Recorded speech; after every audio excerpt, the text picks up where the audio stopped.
What's up, YouTube? Welcome back to TacticalAdv. So today what we're going to talk about is, it's actually kind of a sad day, but I've decided to go ahead and move away from the Polymer 80's. So if you've been watching the channel for a while, I've been running these Poly 80's for a better part of a year. And I really invested a lot of time, a lot of effort in getting these kind of where I wanted them to be. And unfortunately, and honestly, I've run into some issues that I just can't seem to overcome with the Polymer 80's. So these are the two I've built. You can see I've kind of stripped them out already. But I've rebuilt them a couple times. Got a lot of rounds to them, probably 20,000 or so each. But one thing I continue to run into with these guns is around the 500 round mark, or when they get excessively hot, I start getting just a whole bunch of weird malfunctions, you know, type 3s, things like that. And if you set the gun aside and let it cool off, it'll run okay again for a little while. And really what the last straw was for me, I've tried to run these in a couple different classes this summer. And, you know, when you're running it hard, the gun just started failing on me.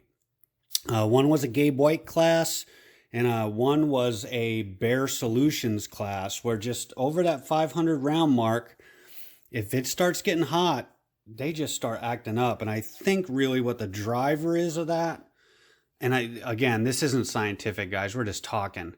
But I think, you know, the thinner polymer, and these are the old version of the locking block. I think they have a machine locking block now in rail assembly that might solve this problem. So going forward, I don't know if this is fixed or not. But I think it just allows more flex than a Glock frame when these really get hot. And it just caused issues. And I can't have a gun, especially when I'm doing classes or teaching classes or something like that, that's just not going to run, you know. And though you can kind of watch it and you know when it's going to come, it's just been problematic. And I've tried every variant, every part change out you can think of, and I got tired of messing with them. So definitely not dogging on Poly 80's. You know, ergonomically, I think they're superior to the Glock frame. Really enjoy them. I think they're great. I need more reliability than what they're giving me. So with that said, I've decided to kind of move away from these. So there's that.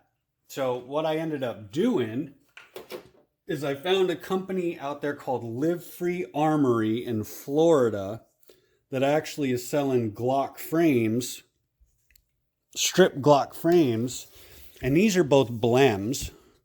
But you get the strip Glock frame, you can get them laser engraved and Cerakoted for, I think the blems were like $1.79 a piece. So I got these yesterday.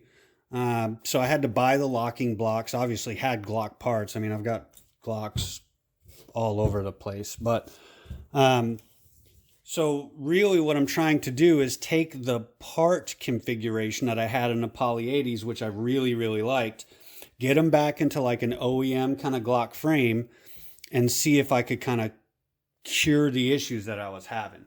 So with that being said, I'll just talk about it a little bit more. When I was running these Poly 80's and when they started acting up, I could take the upper directly off the Poly 80, slap it on a factory Glock frame, and it would run.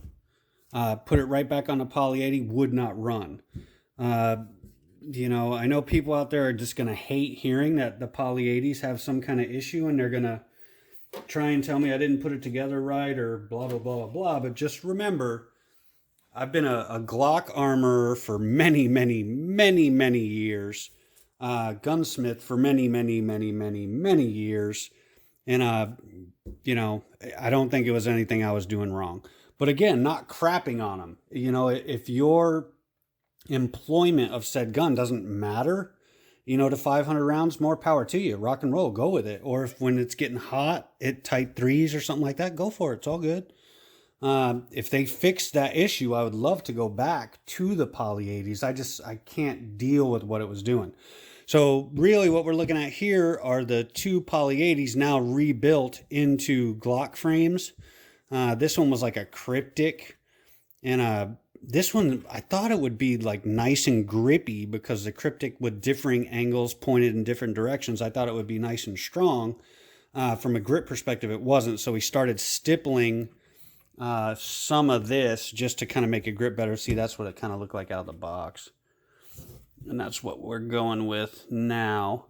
And this one is just cool as hell. This is like a chain link in a tungsten Cerakote. This one we're running a Parker Mountain machine.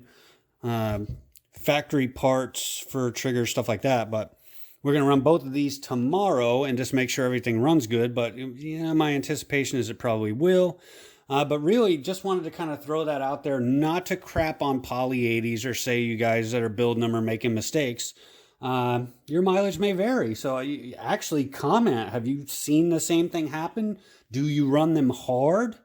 And if you do, have you had kind of similar issues? But with that said, that's what we ended up having to do on the channel is go back to the tried and true. But we're certainly not done trying, either Polymer 80's or, the strike frames or anything like that. I dig them. I think there's room for improvement ergonomically on these Glock frames. So we'll see.